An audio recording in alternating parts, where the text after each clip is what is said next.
G'day viewers, welcome to another super cool repair video from the Goat Shed in Newcastle, New South Wales, Australia.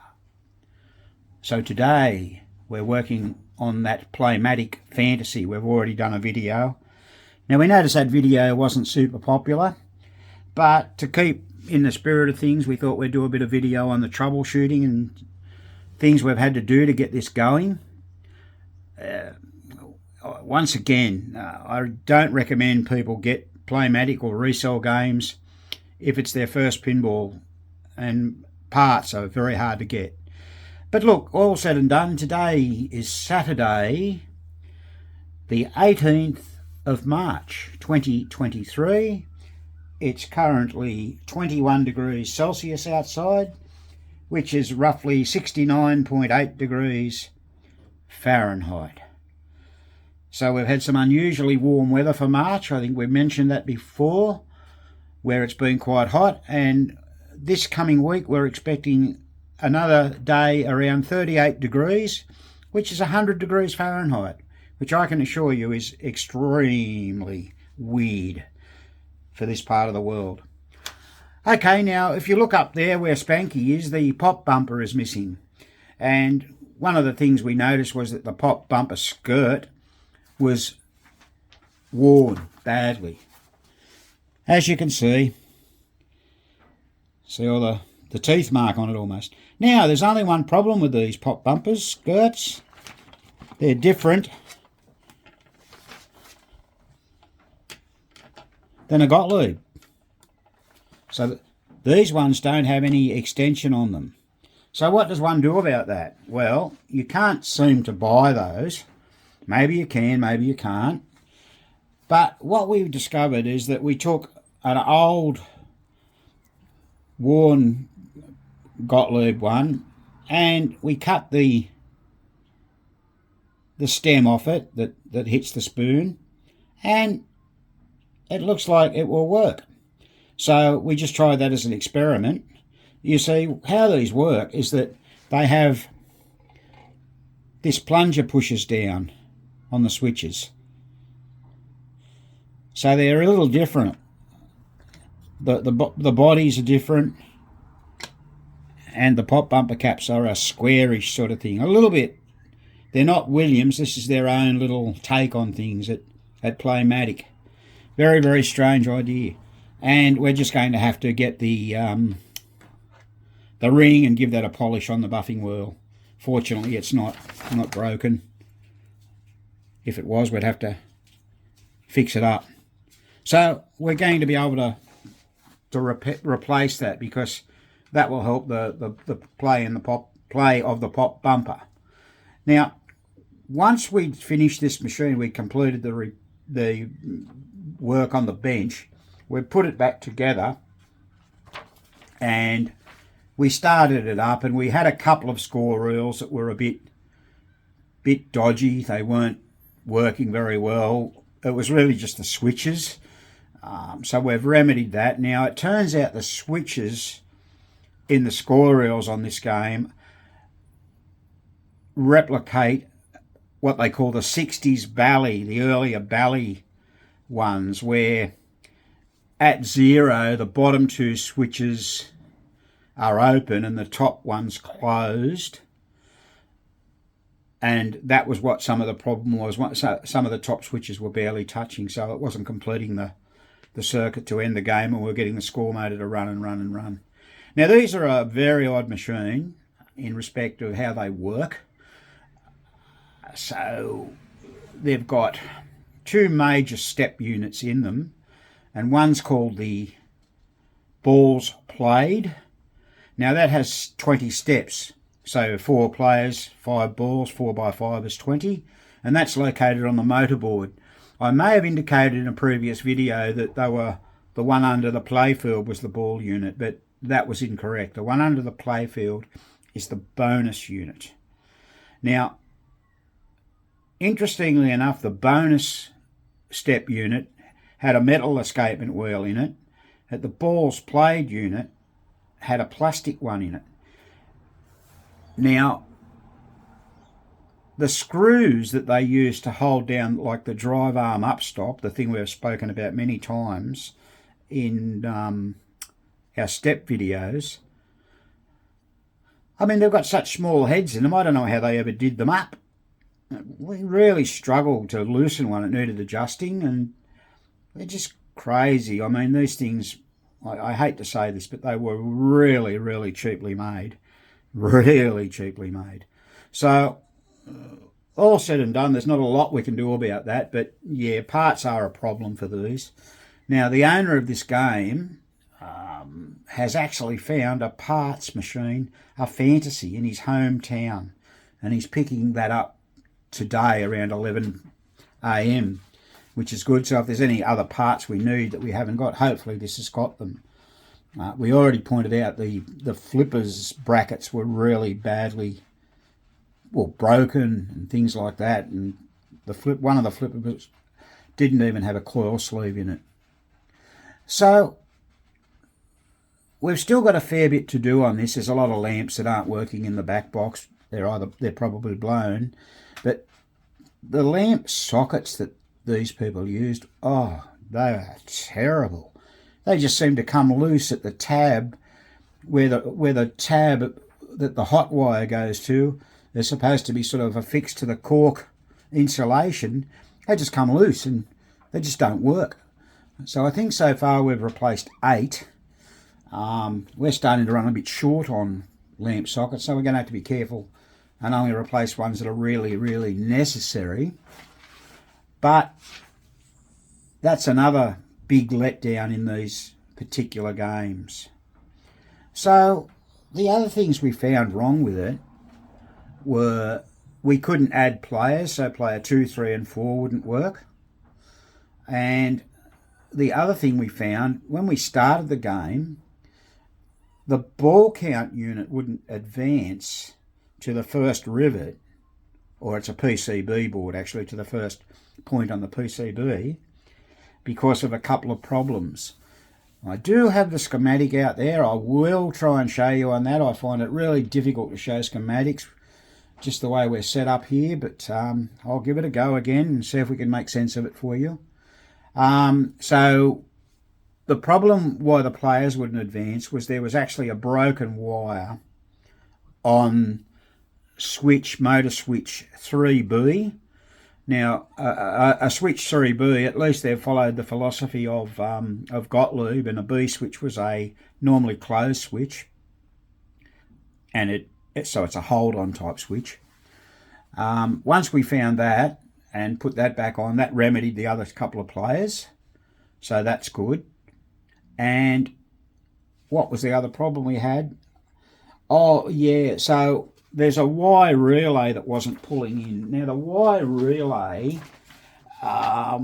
it's actually the ball relay. So the Z, which is the control ball relay, and the Y need to come in, and then that also makes a circuit to the balls played unit. Now, their schematics are hard to follow, really. They're not so easy. You know, some people may disagree, but I find them hard to follow. But that's another good reason to sort of steer clear of these if you're not real sure. Now, as we've previously said, these Playmatic games have beautiful playfields and generally lovely backglass. This particular playfield's quite nice. We've just got a bit of cleaning to do up here in this area here. This is with a pop bumper, you know, a bit like what is it? Jungle Queen, is it? Where the pop bumper's in the middle and the Gottlieb. They sort of followed that type of regime, which is pretty good. We had a stuck rollover switch. We were getting this random 1,000 points, and you know we had to go. There's a lot of 1,000 point scoring on this, so one of these rollover switches under this plate, the one right at the very top, was sticking. So we've given that more upstroke, taken it out and cleaned it. It was a bit gummy. But the game now starts, and these have once again got an interesting reset feature. It starts off at player 4, player 3, player 2, and player 1. So one game we had recently, I think it might have been an Icarus by Resell. It resets, say, player 1 and 3, and then 2 and 4, or vice versa, you know, 2 and 4 and 1 and 3, I can't remember, which makes for a bit of a visual display when you're doing it. Now, by virtue that that ball count unit wasn't operating correctly, it wouldn't pull in relay 2T for Thomas, T1, and that's the relay for the player 1. So let's go around the back and I'll show you a couple of things. So there's a list of the relays over there on the wall. You can see T1, score first player, T2, score second player, T3, T4. PC1, reset unit first player, PC2, reset second, reset third, reset fourth. So they're the individual score real resets. And then you've got the control relay, and there's some on the inside there that you can't quite see from here, but they're all to do with the points. That's those there. And this one we're looking at right now, that's T1. So that's the one, if that doesn't pull in, nothing will score on the play field, and that's exactly what was happening. So that's for player 1, player 2, player 3, and player 4. And they're pulled in by virtue of the balls played unit. They don't call it a ball count unit, they call it a balls played unit. So it's just something a little bit sort of different. And then you've got your reset ones here. So 1, 2, 3, 4, and these are the resets, 1, 2, 3, 4. They use Bally score reels. Can't remember if I pointed that out before. I did mention it when we were talking about the switches. So, you know, they're just different. You've got to be on your toes when you're working on one of these. 1 minute you're working on a Bally mechanism.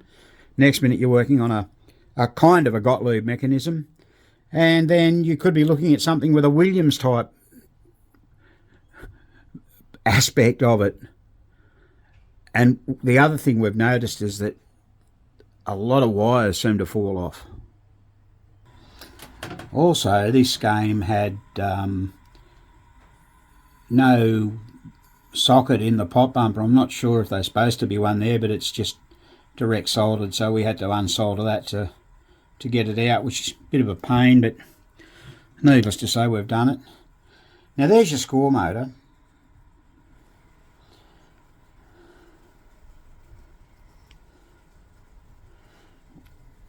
I mentioned earlier on we were having some trouble, and the main problem we were having was trying to get some focus here.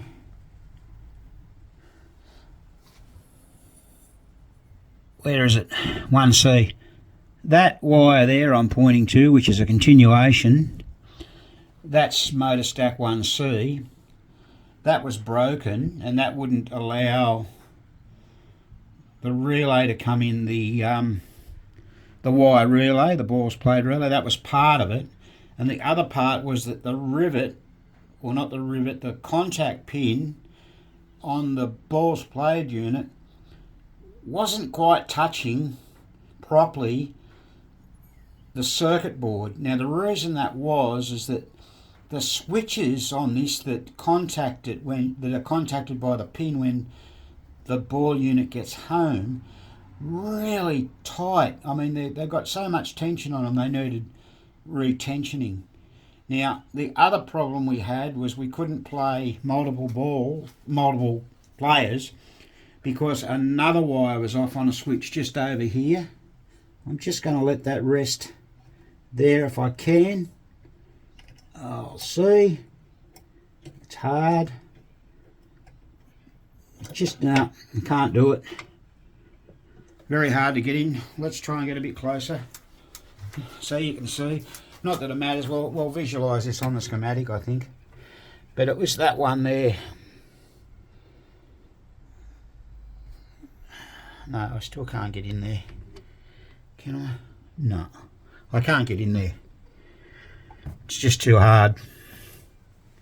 But that was motor switch. Work this way. Too far.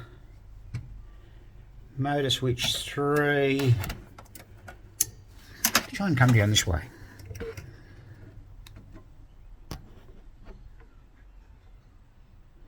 There it is, that one, with that yellow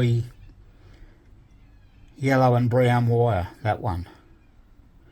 You can probably see the new solder on there. So that was the switch, that's a hold-on switch for the add players. So that wouldn't work. Let's go and have a look at the schematic. So there's the completed pop bumper repair. You can see the new skirts on there, nice new white skirt, and the bumper ring's been polished on the buffing wheel. The cap looks pretty good. I think you can actually buy those. I think there's a place you can buy some of these parts, but not all of them. So we'll put that back in the machine and test it to make sure it's okay. But I think it should be all right. But yeah, there's the modification you had to do now. We had a game in here. I'll just try and remember the name of that.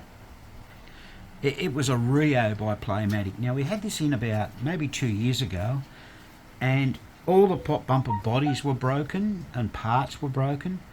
So the only choice we had was to put Gottlieb parts in it.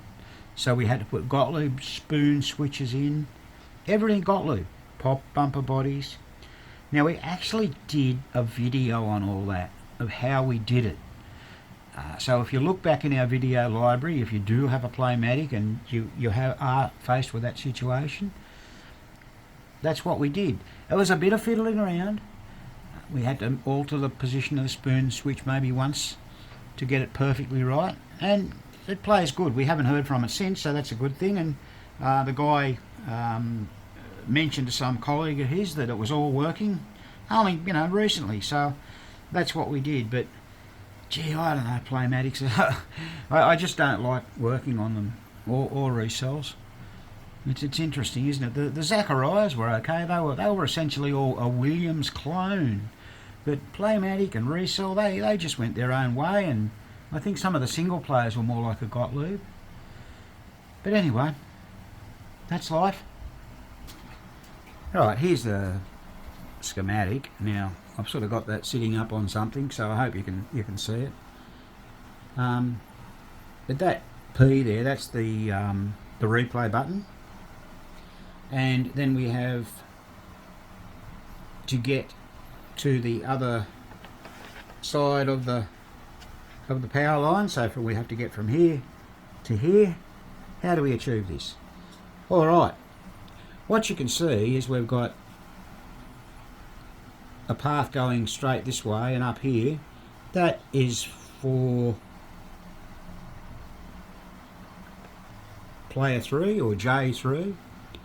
We have one coming up here for J2 and another path coming up here for J4.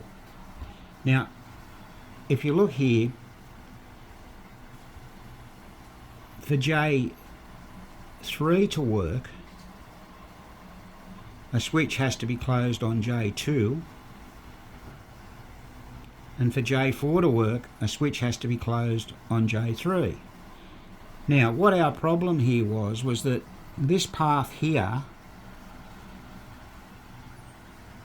it goes through motor that says M3B, coming over to here. There's no other switch there, but because that wasn't closing, the other two wouldn't work. Right, because of these switches weren't closed, either or, depending on how many players you wanted.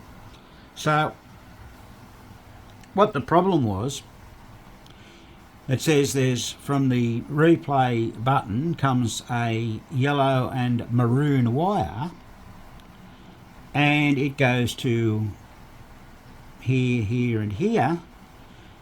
So when we had a look at the normally closed switch on motor 3B, the one I just showed you, it was broken off. So therefore it wouldn't complete the circuit, and therefore J2 would not close, and without J2, that switch being closed, J3 wouldn't operate. So there it was. That sort of fixed that. Now the other problem we had, I mentioned, it's going to be a little harder to show you, but I'll endeavour to.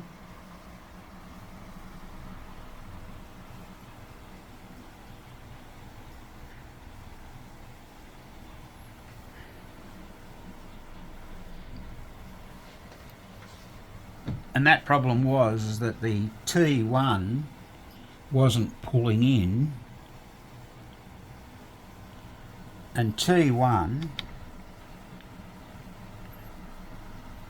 there it is there, it's got to come up and it goes through the balls played unit, and as you can see it starts off at like a 0 position and it should step up. Now what our problem was, it actually wasn't quite getting to here because of the circuit. So because of the circuit, it wasn't quite getting there because there was a slight maladjustment on the balls played unit because the pressure of the switches was holding it off the circuit board. Does that make sense?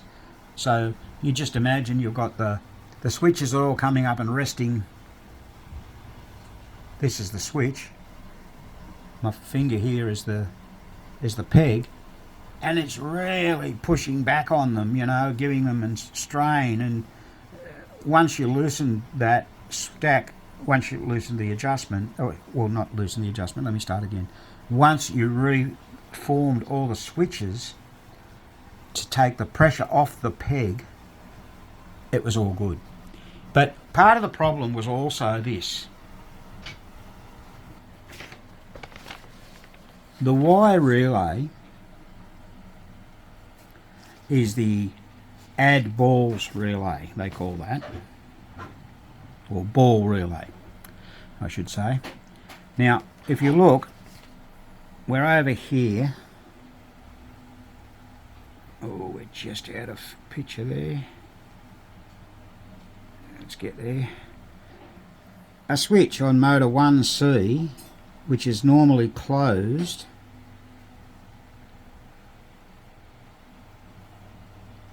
goes through the on 10's first player, the on 100's first player. These are all normally closed switches, as you can see. I hope you can see that. To the on 1000 second player, to the on 10,000's first player, through PC1, which is the reset unit first player, and through a switch on the bonus unit with a yellow and red wire to make that Y relay pull in. Now the Y relay, as I mentioned, has to pull in with the Z relay on the add balls played unit to make that operate. Very simply, what our problem was motor 1C over here, that switch there, which is white with a maroon trace, is a continuation, and it was broken off. Okay, clean, broken off. And that repaired that problem, along with that adjustment, because it was sort of intermittent on the balls played unit where the switch stack had too much pressure against the pin, not allowing it to get to its right position. Now you can see the complexity of these Zacharias sort of schematics. They're sort of all over the shop. We have a relay here called a W relay. Down the list on the side here, it's not listed. Not that I could find anyway. U, V, X, Y, Z, F1, DA, DB, DC, DD, J2, J, N, and an N with a line across it. Can you see that? There's the N relay, that's the score bumper relay, and an N with a line across it, which is the match relay. And we weren't getting a match either. I'll show you that in just a sec. This has got that little window that lifts up to show the match. But there's no W relay. Well, on the motorboard is where the W relay resides, and it's the 5,000 point relay. So I'm not sure why it's not listed, but it simply is not. So that's a total sort of mistake. Now, you wouldn't get anything generally like that. I mean, it may have happened in the past on a Gottlieb or Williams or Bally schematic. Let's just talk about that other relay for a moment. So there it is there with the little line across the top. So at first I just thought that was sort of a little bit of extra ink, and then when I looked at the legend up there, it showed me that that's actually the match relay. So there you go. And the other one that we were talking about with N, it gets shown up here twice. What did we say that one was?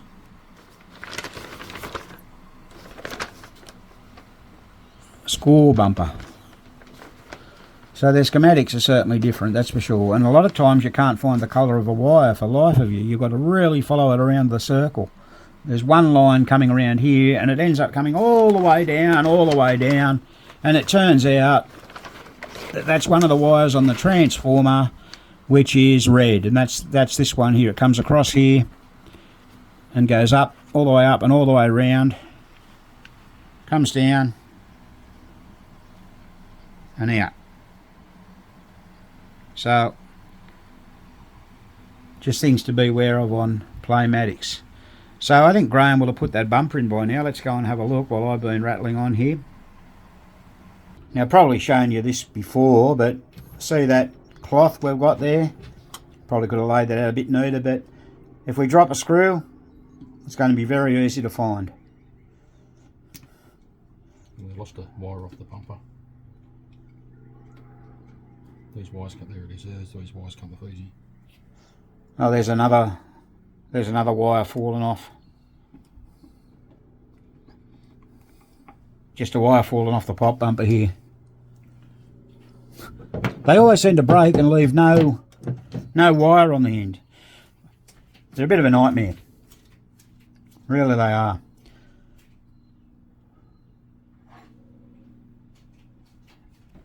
Actually, I just remembered too, we had about 4 Jones plug pins broken off. Now, what we did, we transplanted those. We had another, they were the male ones. We had another male Playmatic Jones plug. We simply took that out, fitted it back into the old hole and resoldered the pins back in. And the transplant was successful. I guess we really should have shown you that. Just didn't think to at the time. Hindsight's a wonderful thing, and I know it doesn't help you, but once again, this sort of stuff can be done with a bit of ingenuity. It's just all adds so much time to the repair. If we, didn't have to do that. As I said, they look like Gottlieb plugs, but they're some sort of different type of setup. And yeah, I think when we had them out, we saw they were bent, and you just had to sort of blow on them, and they broke clean off, clean out of the Bakelite. But they're all fixed now. So there's another, shall we say, idiosyncrasy of the Playmatic type game. And the Jones plugs just sit here they just sit there on a bit of wood. That's where they sit. You know how on the Gottliebs, a lot of the ones with features, you can poke them down. I suppose you could do that, but that seems to be where they're meant to sit, here. There's like a little channel thing there for them, or for the back door. I'm not sure, maybe they do, maybe they don't. Have to check that out when we put the back door on. Yeah, no, we just look, they do get pushed down because you've got, can you see these little tabs here for the back door? So they get pushed down. Pray no more wires break off. That would be a nuisance. So there's the pop bumper all fitted back in the unit now, and you can see where that bare wire was before. We put a bit of heat shrink on that to protect that. So let's turn the game on now and see if it all works. So there it all is fitted into the game now. We've got the nice new white skirt.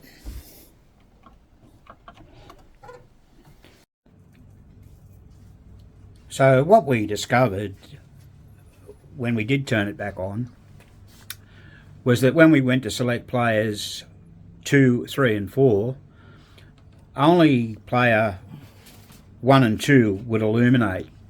So just there to the right of Graham's elbow are those lamps, player 1, 2, 3 and 4. They're actuated off the J1, J2 and J3 relays, which are the player relays. That wasn't the problem. What we've actually worked out is that we've got 2 more bad lamp sockets in players 3 and 4, so we're going to have to replace those. But at the same time, we didn't have player 2 lights coming on for the whole player up above there, and we found a bad wire going to the power side of it. It's kinked, so I'll get Graham to point out where that wire is. He's going to take it off to remind us to do it.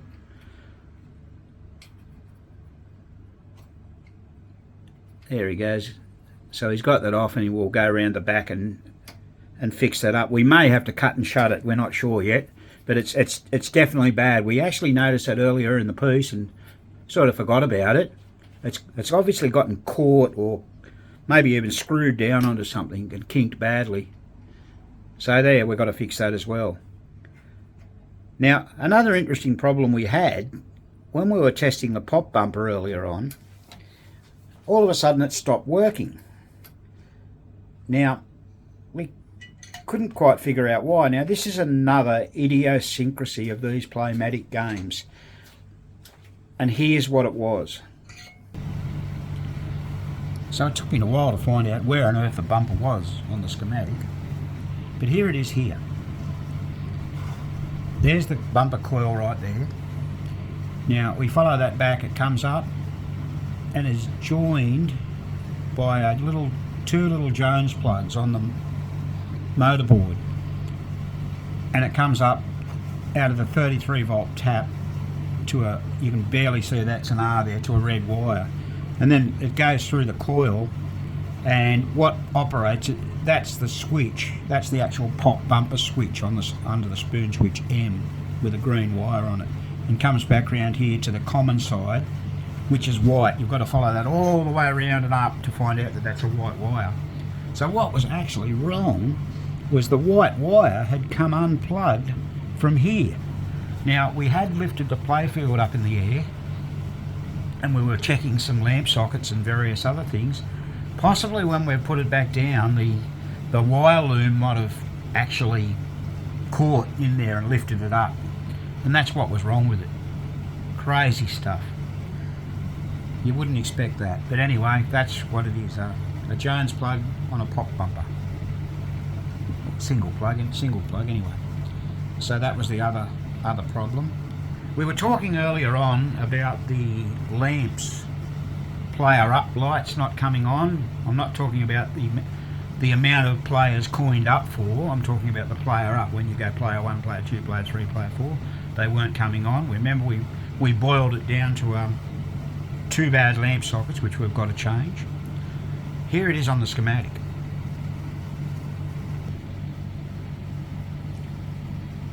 So here are your player lamps here, first player, second, third and fourth. Now, for those lamps to light, we've got to get a circuit between here and here. Player 1, very simple. The R relay, which is the, let's see, R is the control reset unit relay. We have to have a normally closed switch on there to operate the first player. Then, if we've coined up player 2, a switch on J2 must be closed, so that J2, J3 and J4 are actually the, what do they call those? They call those the second, third and fourth player consecutively. So J2 second, J3 third and J4 fourth. A switch on each of those has to be closed. So we'd already checked those switches on each of those with the different wires on them. They all tested okay, and that was all good. So it can only be one of other two things, can't it? A blown lamp, which of course we checked first, or a bad lamp socket. And seriously, these lamp sockets in these are absolutely terrible. I think this machine's going to travel all the way back to Victoria, which is about 750, maybe 800 kilometre trip, and I fear that a few lamp sockets may, work their way loose on that trip, but there's nothing we can do about that. It's just the way they are. They are a shocker. Alright, so once we've finished doing what we're doing on the unit at the moment, on the back box unit, we'll be starting the game up again and just checking everything is working. That's the wire there that was broken, so you can see we've put a bit of heat shrink on that and we're going to rejoin that. But also we've noticed that this lamp socket, I'll get my finger out of the road, it's bad as well, so we'll solder that directly as well. Like I just said, they're terrible. How anyone could make anything like that, I just don't know. I guess they didn't want them to last more than 5 years. So here we are, what, 1970, was this one 76, I think? Here we are 47 years later having to deal with it. So there's what we've done there. We've had to solder that wire directly in between the lug and the bud there to make that work. So that should be all good now. Let's have a look at the back of the machine and we'll just show you what we're going to do next. So it's those two lamp sockets we're looking at there, player 3 and player 4. You've got to have a win-win sometime. They're the both easiest to get. Alright, so we've now finished the repairs on the player up lights and the coin up ones for the number of players. So you can see those down there on the bottom. They're all alight now. That's at game over, of course. We showed you in the video a few moments ago we had to fix that wire and which was the feed going in on the second player. So that's all done. So what we can do now is we can start a new game and we'll actually start a 4-player game.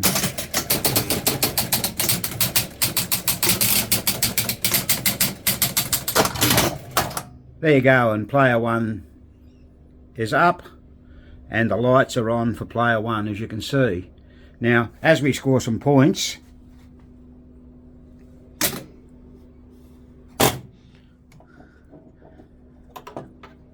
and drain the ball,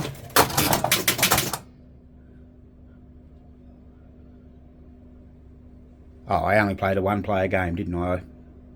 I meant to play a 4-player game, but we didn't. Alright, well let's end this because it's only 3 balls.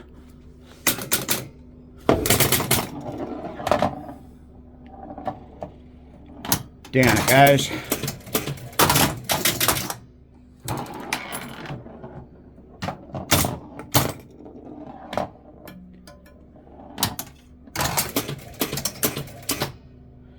Now, one thing I wanted to point out to you, as you can see up there, we have the match unit, and that little silver plate has fallen down, so the match is actually 70. Now we start a new game, that window closes,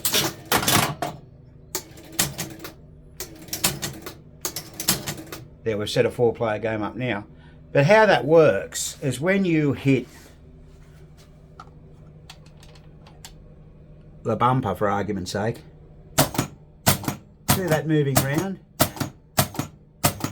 It's always, it doesn't open up till the end of the game. So that's quite a quirky little thing. That's one good thing that these people did.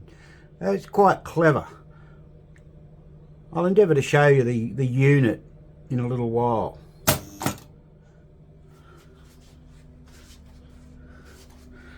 So let's get back to the lights on the players. Here we go. We'll drain that ball. And there's player 2 alight. That's all good.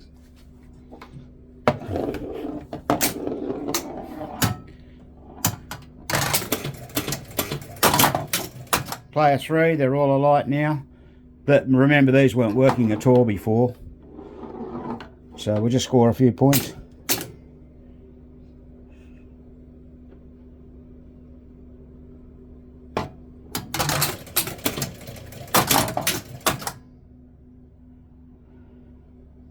And player 4. Oh, there's a bit of a... Ah, yes, that's right. So that light, the third one in, we've got to put a jumper wire on that. See that? Just lightly touched it. We're going to put a jumper wire. We did it on one above here. if you can see that, to the ground. So that's the one we've got to do. So it's all good now, they're all working. We're happy with that. We've just now got to finish a couple of other lamp sockets in the head there to do. One or two, we may not have enough lamp sockets to get it all done, so we'll get done what we can. What we'll then do is we'll just keep testing the game for functionality and features and see how it goes. We'll show you how extra ball works, double bonus. So the game should play fairly well. We've got some rubbers to change in it yet. So we just got 1,000 rubbers in on Friday, just gone. We've been very low on those. So that'll assist us greatly. Alright, well let's carry on with this now. So here's a closer look at that match unit I told you I'd show you. As you can see, there's the flap on the front there. Now that opens up at the end of the game and closes during the game. And of course, it's just done by a latch on the trip there. So it's quite a good little idea. And it just steps around. Just a normal score reel. Like a score reel. There you go. Pretty good. Neat, hey? A cool little device. So now let's just go over the features of this machine. Or probably more to the point, the rule set.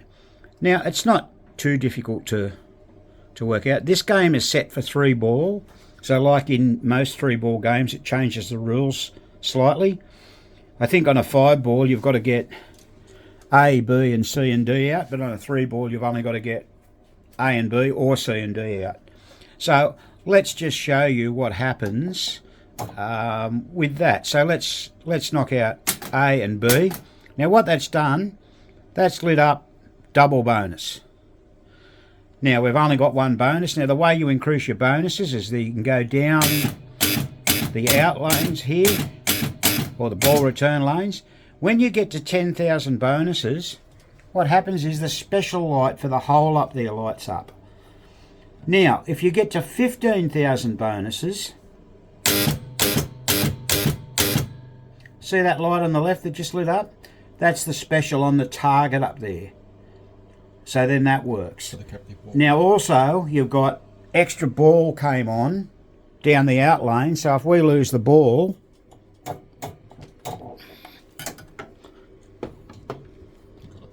oh there you go, shoot again. So very simply, now when you operate the spinner, it moves these green lights, and when you do 1 complete circle it adds to the bonus. Oh, maxed out. Okay, so on pop bumper is the green button up there, just here, and then off pop, so on, and then we've got off. Also we've got it here as well, 50,000 points and on bumper. So that's pretty much the rule sets of this game. It's not too hard to follow, but we'll just drop the ball in the special hole at the top there and we get a replay. So all good. And if you're good enough to be able to whack the ball right up to that target, yeah, we got another replay. So that's all good. That's that captive ball there. So all in all, we've just got to do some more, a little bit more work and testing on this Playmatic game. We have noticed a couple of other light sockets giving us trouble. These are just a nightmare, I might add. But overall, we're happy with it now. It seems to be all functioning okay. We'll test this over the next week or so to make sure we're entirely happy with it. It lives a long way from us, so we want to make sure it's good. So as always, our mascot Spanky has given it the once over and he's very happy with what we've done. So we'll be doing another video soon on Bowling Queen, reassembling it after painting and putting the stencil on. So if you haven't already watched that video, have a look at that, and we'll be doing that and troubleshooting the game once we put it back together. So once again, thanks very much for watching. Please don't forget to subscribe to our channel and give us the big thumbs up. And this has been another Goat Shed presentation.